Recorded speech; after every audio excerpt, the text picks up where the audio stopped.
Llegan las propuestas para el monumento a los caídos de Pamplona. 3 de las 7 que se han presentado son navarras. La mayoría optan por dar un nuevo significado al edificio, una por derruirlo y una incluso por trasladar allí la sede del Ayuntamiento de Pamplona.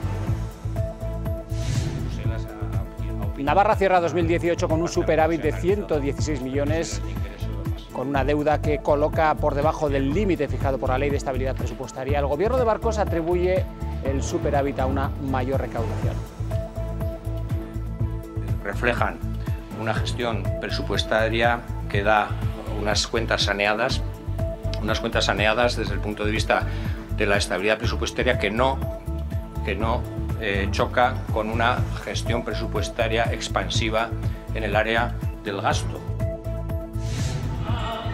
Santiago Abascal en Pamplona, el líder de Vox, entró en campaña ayer ante más de 1 millón de simpatizantes y afiliados. Abascal mostró sus cartas en el preámbulo de la próxima campaña electoral. Hemos venido a espantar al separatismo de Navarra. Hemos venido a espantar al odio antiespañol y antinavarro de esta tierra.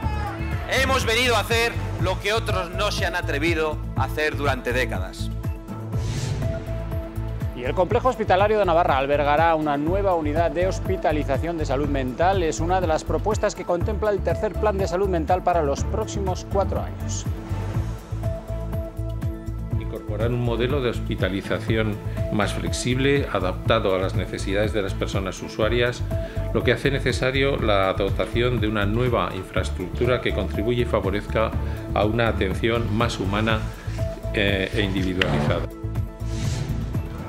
Y Osasuna ha trabajado hoy en las instalaciones de Mareo. Esta noche tiene partido importante y complicado contra el Sporting, al que no gana en su estadio en un partido de Liga desde hace 32 años.